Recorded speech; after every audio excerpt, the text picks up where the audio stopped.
The Rubik's Cube, originally called the Magic Cube, was invented in 1974 by Rubik. It is one of the world's most popular toys in the 1980s, and a world championship was held for it in 1982, but it faded away after a few years, and no more large-scale competitions for it were held for decades. In the early 2000s, however, it was revived and became more popular than ever. The World Cube Association, or WCA, was created so that people who enjoyed competitively solving Rubik's Cubes, known as speedcubers, could compete with others in competitions all around the world. Since the early 2000s, the WCA has been ever growing and speedcubing has become more and more popular.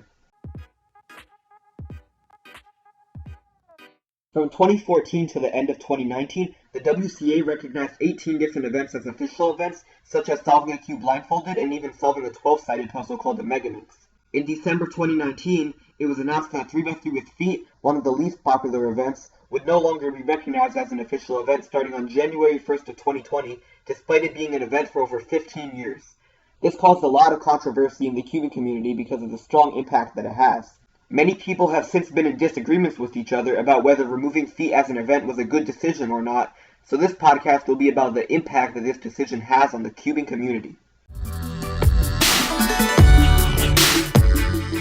In the last few years leading up to the ultimate removal of 3x3 with feet from the WCA, the possibility of it being removed had been discussed a few times, one of the first times being in 2017 when delegates, or people needed to officiate competitions governed by the WCA, took a vote on whether or not feet should remain a WCA event. The vote ended up in slightly more than half of the delegates wanting feet to be removed, and it led to the WCA board creating arbitrary conditions that the event would need to meet in order to be in good standing. An online announcement about this was posted in 2018 and caused many people to be outraged. The announcement was made by Lucas Guerin, the leader of the WCA Regulations Committee, or WRC, which decides changes to WCA rules and guidelines, and included the statement that since feet had not met the previously created requirements, the overall WRC preference is to remove feet from the list of official events in 2020. Since the WRC only consisted of 6 people at the time, however, many people believe that it was unfair for such a small amount of people to represent a community of over 100,000. Additionally, many people thought that this process was done with a lack of transparency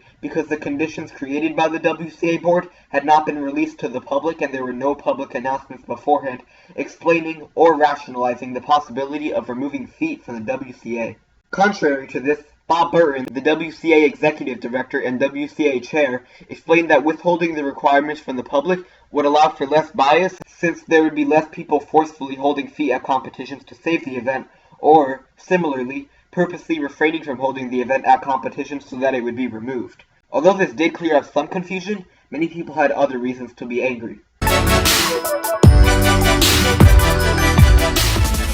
One of the main things that seemed unfair about this whole issue is that there were other events that did not meet the requirements set for feet, yet those other ones were in no danger of being removed. This completely contradicts the official announcement of feet's removal from December 2019, where it was stated that 3x3x3 with feet remains the least popular speed solving event by a significant margin. Another conflict-causing argument that people had for removing feet from the WCA was that feet solving made the equipment at competitions unsanitary and spread germs, but opposers to this believe that this argument is irrelevant because hands can be even more unsanitary than feet, and people can use cleaning materials on the equipment if it is really that big of a deal. This can still cause organizational problems with competitions, though, because many people may be unwilling to help out at a competition when feet is held as an event.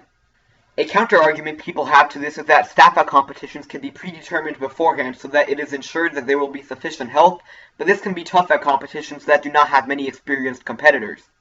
Another main problem that some people have with feet as an event is that they do not think it is worth holding at competitions because it takes away time from other more popular events.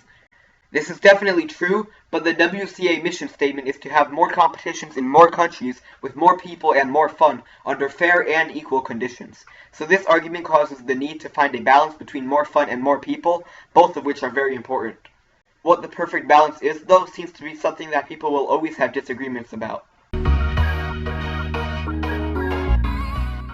Although many people have clear concerns with Rubik's Cube with feet as a WCA event, other people have reasons they believe it should be kept as an event. Even though there have been measures taken to determine whether more people like or dislike feet as an event, they all have a relatively small sample size and are not necessarily representative of the whole community. Since there have not been any large-scale measures to determine which side of the argument is more popular in the community overall, I do not believe that such a drastic change like this should be made until it is clear that the community supports the change more than it opposes it.